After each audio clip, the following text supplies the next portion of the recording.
Walk down any supermarket aisle in Britain today, and you'll find products your nan simply wouldn't recognize.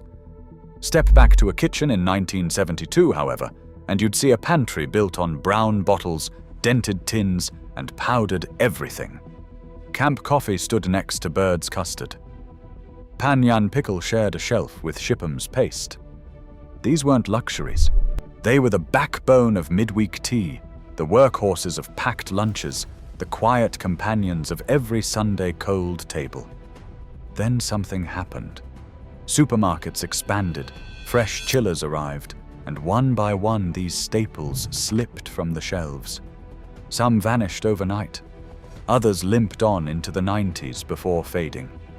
A few cling to existence in dusty corner shops, ghosts of a Britain that fed itself differently.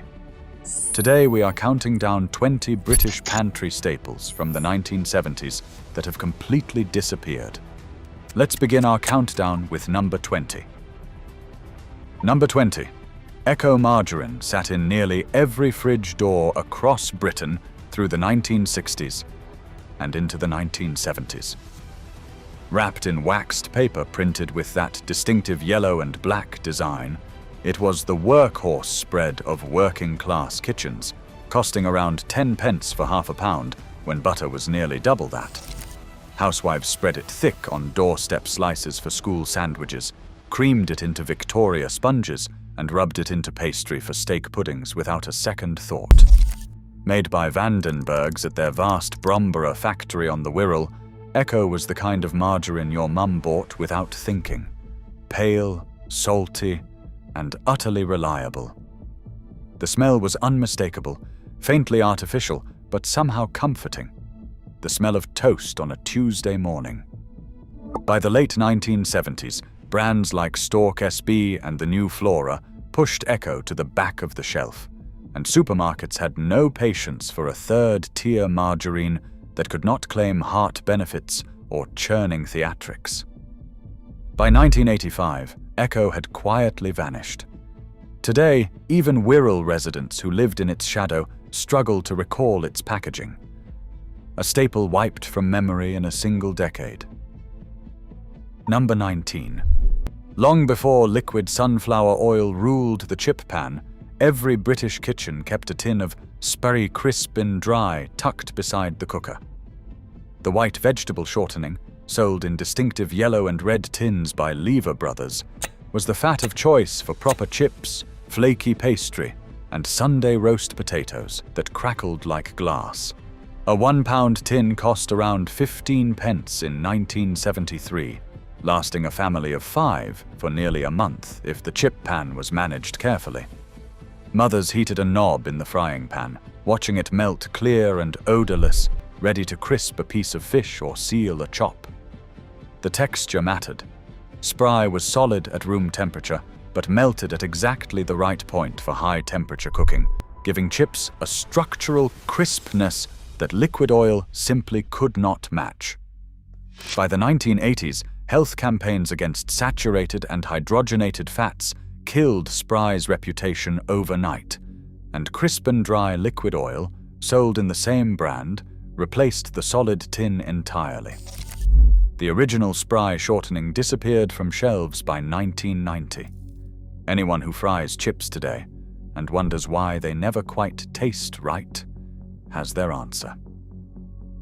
Number 18. Symington's Table. Cream came in a small, pale blue packet that promised something nearly miraculous. Pourable cream from a powder, made up with cold milk in 2 minutes flat. For families without reliable refrigeration, and in 1972 that still meant nearly 1 British home in 3, this was the only way to get cream onto a trifle without it turning before Sunday dinner. A packet cost about 7 pence and made a respectable pint of pale, vaguely vanilla-scented cream that could be poured over jelly, tinned peaches, or steaming apple crumble. The taste was unmistakable, slightly sweet, slightly artificial. But in a kitchen where the alternative was nothing, no one complained. Made by William Symington and Sons in Market Harborough, the same firm behind their famous pea soups, Table cream was a quiet companion to thousands of childhood puddings. Its disappearance came not with controversy, but with refrigeration. As fridges spread, and Elmley and aerosol cream filled the chiller cabinets, powdered cream simply had nothing left to offer. By 1985, Symington's table cream was gone, taking with it the smell of jelly trifles in countless front rooms. For 70 years, Pan Yan pickle sat on British tea tables as the bolder, fruitier rival to Branston.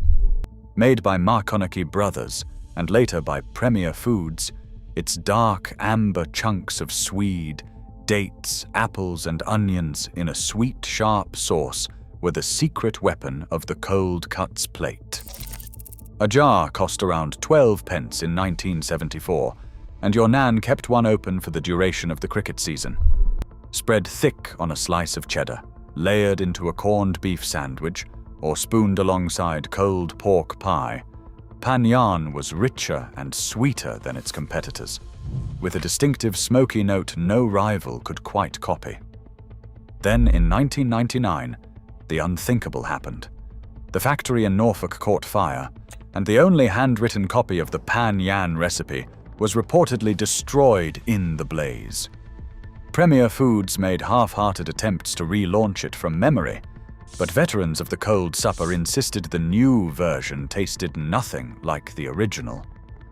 By 2003, Pan Yan was discontinued for good. Online petitions and Facebook campaigns still appear every few years, demanding its return. Proof that some flavors, once lost, leave a hole no other pickle can fill. Long before Frosties and Cocoa Pops claimed the breakfast table, Force wheat flakes ruled the British cereal bowl. Recognizable by the cheerful Sunny Jim mascot on the green and red box, Force was the breakfast cereal of choice for millions of schoolchildren through the 1960s and the 70s. A box cost around 11 pence in 1973, and the toasted whole wheat flakes had a distinctive nutty crunch that softened in milk into something almost porridge-like, satisfying enough to keep a child going through morning lessons. The slogan, "High o'er the fence leaps Sunny Jim, Force is the food that raises him," lived in the minds of 2 generations of British children. Yet, as Kellogg's flooded the cereal aisle with sweetened American imports and Weetabix dominated the whole grain market, Force became increasingly squeezed. Sales collapsed in the 1980s, and by 2013, the cereal was quietly discontinued in the United Kingdom after years of dwindling shelf space.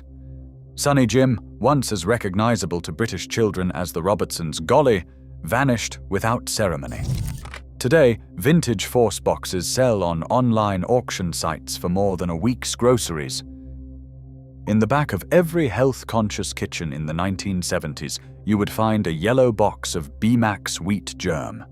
Long before muesli became fashionable, and before the word superfood entered the British vocabulary, B-Max was the original sprinkle. Heavy with the toasted, almost popcorn-like aroma of stabilized wheat germ, it was scattered over Weetabix, mixed into yogurt, or stirred into the family soup as a quiet act of nutritional rebellion. A box cost around 18 pence in 1974, and the marketing leaned hard on its B vitamin content, with adverts featuring tired-looking parents and the promise of natural energy. Doctors recommended it for pregnant women. Athletes mixed it into pre-match porridge, and your Nan probably swore by a teaspoon a day for everything from indigestion to graying hair. It was made originally by Vitamins Limited, and B-Max peaked in popularity by the late 1970s, then faded gradually as commercial muesli, granola bars, and protein powders claimed the health food shelf. By the early years of the 21st century, it had quietly vanished. Anyone who grew up with that yellow box on the breakfast table will remember the smell instantly. Toasty, slightly sweet, undeniably wholesome. Number 14. That green and white tin of Marvel sat in nearly every British pantry through the 1970s, and most of the time no one questioned why. skimmed milk powder made by Cadbury and later Premier Foods. Marvel was the answer to a dozen daily problems. Tea on a Sunday morning when the milkman was off, custard when the fresh pint had gone over, a quick rice pudding stretched from a teaspoon of mix and a splash of water. A 250-gram tin cost around 25 pence in 1974 and lasted a family for weeks if used sparingly. The taste was distinctive, slightly sweet, slightly artificial, with a faint chalkiness that purists hated and convenience lovers tolerated. Camping holidays were unthinkable without a tin of Marvel in the rucksack, and student bedsits ran on it long into the 1980s. Yet as the milkman's daily round shrank and supermarkets stocked long-life UHT cartons, Marvel's purpose evaporated. By the late 1990s, the iconic tin had been replaced by a flimsy paper carton and then quietly delisted from most shops. Today, Marvel survives only in catering packs. Its disappearance from the kitchen shelf marks the end of British post-war milk anxiety. Number 13. Those small glass jars of Shipham's paste, with their unmistakable thick paper labels, were the foundation of British packed lunches through the 1970s. Salmon and shrimp, chicken and ham, beef paste with that strong, almost livery flavor. A jar cost around 13 pence in 1973, and a single pot would make 4 sandwiches for the children's lunches and still leave enough for a slice of toast at supper. Founded in Chichester in 1750, Shipham's was nearly as old as British factory food itself, and by the post-war years, it dominated the meat paste category with brutal efficiency. The smell when you opened a jar was unmistakable. Strongly seasoned, slightly fishy, faintly metallic, the smell of school lunchboxes nationwide. Yet, as supermarkets expanded their fresh sandwich-filling chillers and pre-packaged sandwiches replaced the home-prepared lunchbox, paste consumption collapsed. By the early 2000s, Shipham's had been bought, sold, and shrunk to a fraction of its former size. The brand technically still exists, sold mostly through corner shops and to nostalgic over-60s. But the cultural staple, the jar in every fridge door, has effectively disappeared from British life. Number 12. Robinson's lemon barley water in its tall, narrow bottle was the official drink of British summer through the 1970s. Created in 1934 specifically for Wimbledon players, by the 1970s it had become the household concentrate, mixed with cold tap water and served in tumblers to children flushed from the garden. A bottle cost around 22 pence in 1974, and the murky, pale yellow concentrate had a distinct, cloudy texture, the result of real pearl barley being cooked into the syrup. The flavor was unlike modern squashes, less sharp, more rounded, with a subtle starchy mouthfeel from the barley itself. Mums kept a bottle in the larder for fevers, recommending warm barley water with honey for sore throats, a remedy that had quietly survived from Edwardian times. Yet by the late 1980s, Robinson's had reformulated to a clearer, sweeter version that removed the barley sediment, citing modern shelf life requirements. Sugar-free squashes, fruit shoots, and Ribena pushed the original further to the margins. Today, the original cloudy lemon barley water with proper sediment is virtually impossible to find. The modern Robinson's bottle bears the same name, but a wholly different drink inside. Long before the term sandwich filler entered British supermarket marketing, there was Heinz Sandwich Spread. Sold in tall jars with the unmistakable Heinz Keystone label, it was a thick, pale yellow mixture of finely chopped pickled vegetables suspended in a salad cream-style emulsion. A jar cost around 18 pence in 1974, and a single spoonful turned a slice of white bread into something instantly satisfying, with no need for ham, cheese, or anything else. The flavor was unmistakable, sharp, sweet, slightly tangy, with the gentle crunch of chopped gherkin and carrot. Mums spread it on toast, layered it with cold ham, or stirred it into mashed potato as a sneaky shortcut for potato salad. Through the 1970s, sandwich spread sat alongside salad cream and Heinz ketchup as one of the brand's untouchable trinity. Then, in 2018, after years of declining sales, Heinz quietly discontinued sandwich spread in the UK altogether. The announcement barely made the news, but for those who grew up with that distinctive jar in the fridge door, the loss felt sharper than expected. A flavor as British as a packed lunch in a Tupperware box. Gone for good. Number 10. That distinctive blue and orange box of Smash, complete with the laughing tin Martians from the famous television advert, was the ultimate symbol of 1970s convenience cooking. Cadbury launched Smash dehydrated mashed potato granules in 1969, and by 1974, it was the second highest-selling potato product in Britain after fresh potatoes themselves. A box cost around 16 pence, and the technique was almost magical.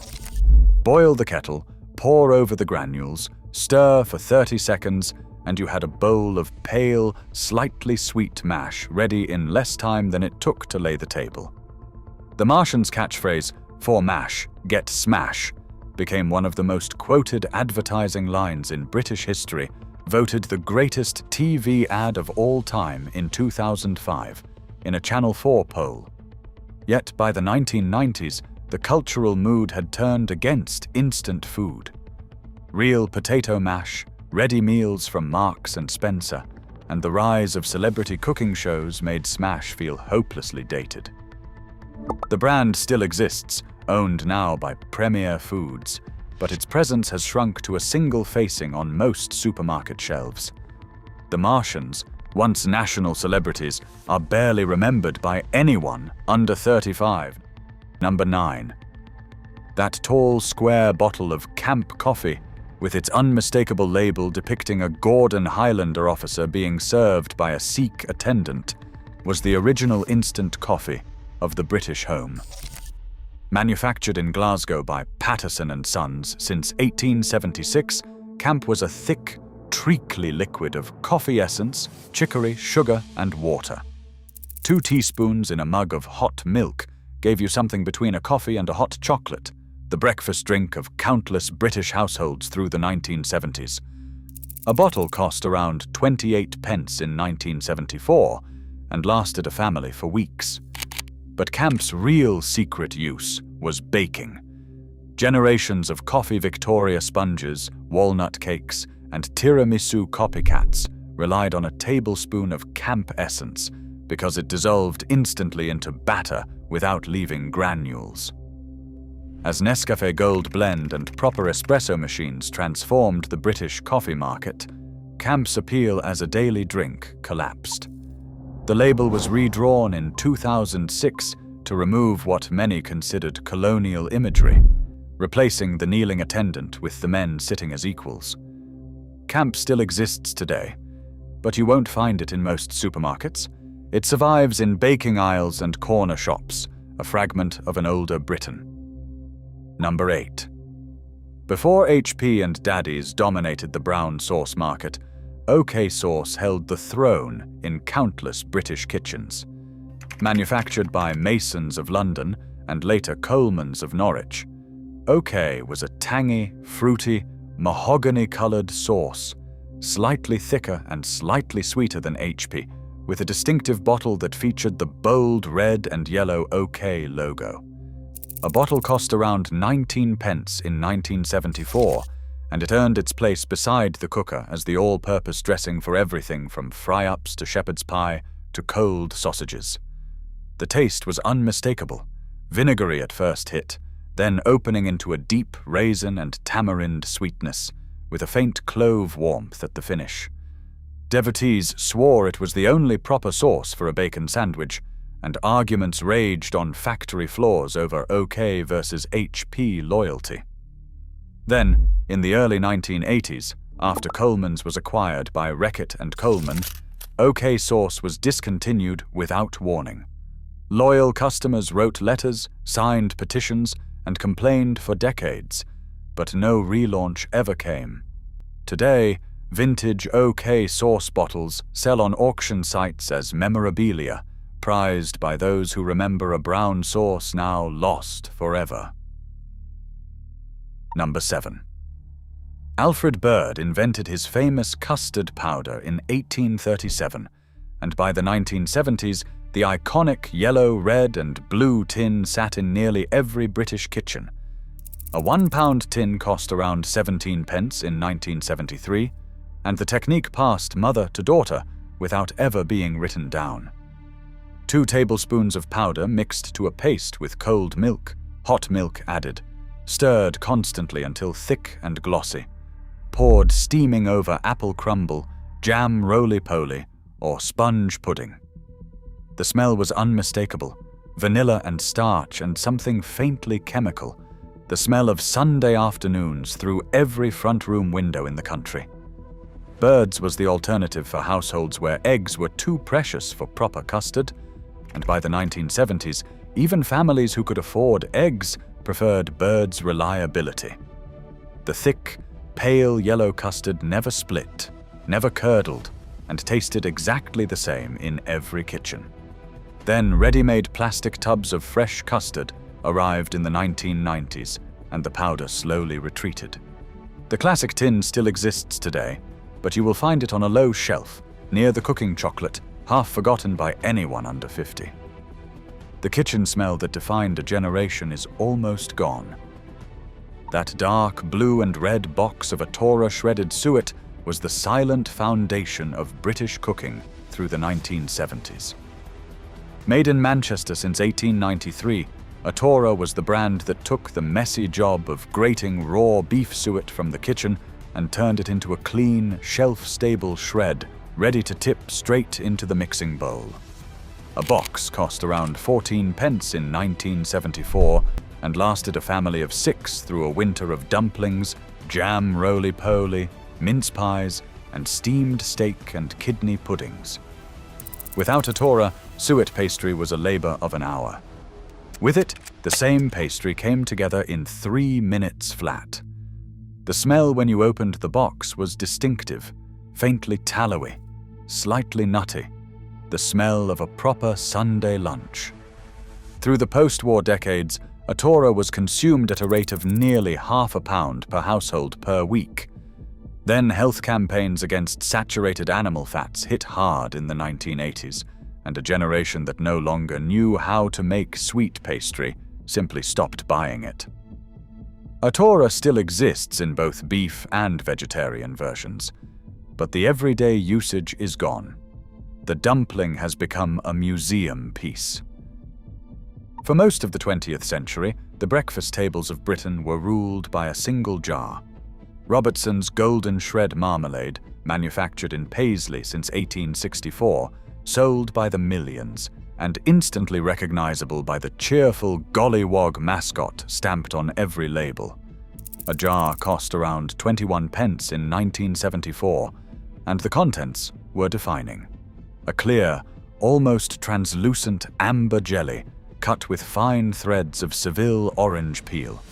Less bitter than Frank Cooper's Oxford, and less chunky than Chivers, Golden Shred was the marmalade for children, sweet enough to spread thick on a slice of buttered toast without complaint. Through the 1970s, Robertson's ran the famous brooch promotion, with golly badges traded for jam jar tokens. An unbelievable 44 years of collecting produced an estimated 20 million brooches in British homes. Then, in 2002, after years of growing complaints, Robertson's quietly retired the golly mascot. The jar without him felt oddly unfamiliar, and the brand itself was sold and rebranded multiple times. Today, Golden Shred technically still exists, but most British supermarkets no longer stock it. The breakfast table that once belonged to that distinctive jar now belongs to French apricot conserves and Spanish honey. That short, fat, brown jar of Bovril sat in nearly every British pantry through the 1970s, beloved equally by children, ramblers, and football supporters. Invented by John Lawson Johnston in 1870, Bovril was a thick, dark brown beef extract paste, salty enough to make your eyes water and savory enough to dissolve into hot water as a winter drink.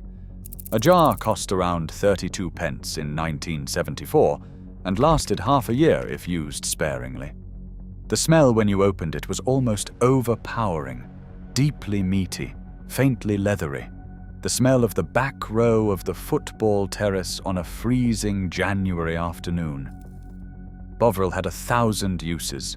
A teaspoon stirred into stew, a smear on toast, a hot drink in a thermos for school sports day, a quick gravy with boiling water.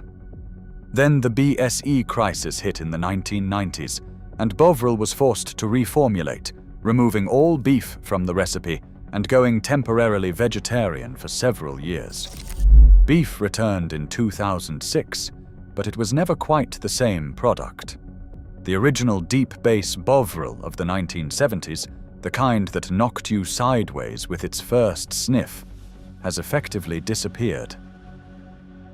Number 3. That small ribbed tin of carnation evaporated milk, opened with a tiny key that pulled back a strip of metal, was the secret weapon of British puddings through the 1970s. It was made by Nestlé, shipped from California at first, and later produced in Northumberland. A tin cost around 11 pence in 1973, and your mum kept at least 3 in the cupboard at any time. The uses were endless. It was poured over tinned fruit cocktail for Sunday tea, stirred into rice pudding for extra creaminess, or whipped cold from the fridge as a passable cream substitute on trifle. The smell was unmistakable, sweet, slightly caramelized from the evaporation process, with a faint metallic tang from the tin. The clincher was the technique your Nan taught you. Chill the tin overnight in the fridge, open it ice cold, and whip with an electric mixer for 3 minutes. The thick, foamy result, piled onto jelly, looked exactly like whipped cream and held for hours. Today, evaporated milk still exists, but the tiny key has been replaced by a ring pull, and most British shoppers under 40 have no idea what to do with it. A staple reduced to a curiosity. Number 2. Long before microwave ready meals, frozen lasagna, or supermarket curry pots, there was Vesta. Launched by bachelors in 1961 and reaching peak popularity through the 1970s, Vesta dried meals came in flat cardboard boxes containing freeze-dried curry, chow mein, paella, and beef risotto. A box cost around 35 pence in 1974 and fed a family of 4 with the addition of just hot water and 20 minutes of patience. To a generation raised on tinned mince and boiled greens, Vesta was glamorous. The first taste of foreign food many British families ever experienced. The chow mein came with crispy fried noodles in a separate sachet that crackled when stirred into the sauce. The curry was mild but exotically scented, served over fluffy white rice from the packet. Mums hosted Friday night Vesta dinners with a sense of cosmopolitan pride, and packets traveled with caravans and camping trips for years.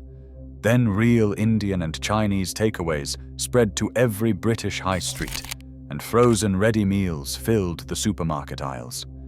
By 2010, only the chow mein and curry remained in production. The full Vesta range, the dried passport to the exotic, has effectively vanished from British life. And finally, in first place, the dessert that defined the British 1970s pantry.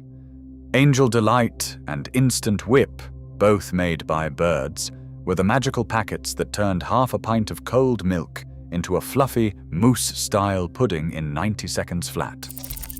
A packet cost around 8 pence in 1973, and the flavors were pure childhood, strawberry, butterscotch, chocolate, banana, and the rare and prized raspberry. The technique was the same in every household. Tip the powder into a bowl, add cold milk, and whisk frantically with a hand mixer for a minute and a half, watching the liquid transform into thick, glossy peaks. pour into individual glass dishes, leave to set in the fridge for 30 minutes, and serve with a glazed cherry on top for special occasions. The taste was unmistakable, sweet, faintly artificial, with a unique, melt-in-the-mouth airiness that no fresh dessert ever quite replicated. Through the 1970s, Angel Delight appeared at children's birthday parties, Sunday teas, and sleepovers nationwide. Then fresh chilled mousses, supermarket trifles, and the rise of proper home baking pushed instant desserts to the margins. Angel Delight technically still exists, but its cultural reign, the daily presence in every British pantry, has been comprehensively over for 30 years. Across all 20 entries, from the humble Echo margarine that opened our list to the triumphant Angel Delight at the very top, these forgotten British pantry staples tell a powerful story of a nation that fed itself on tins, packets, and powders. Some, like Pan Yan and OK sauce, vanished suddenly and left grieving fans behind. Others, like Marvel and Camp Coffee, simply faded as supermarkets reshaped how Britain shopped. The common thread is the same. Convenience came with a cost. Whole brands, whole flavors, whole memories, packed into dented tins and pale paper boxes, slipped quietly off the shelf. If your Nan kept any of these in her larder, share which one in the comments. Some flavors, once gone, never quite come back.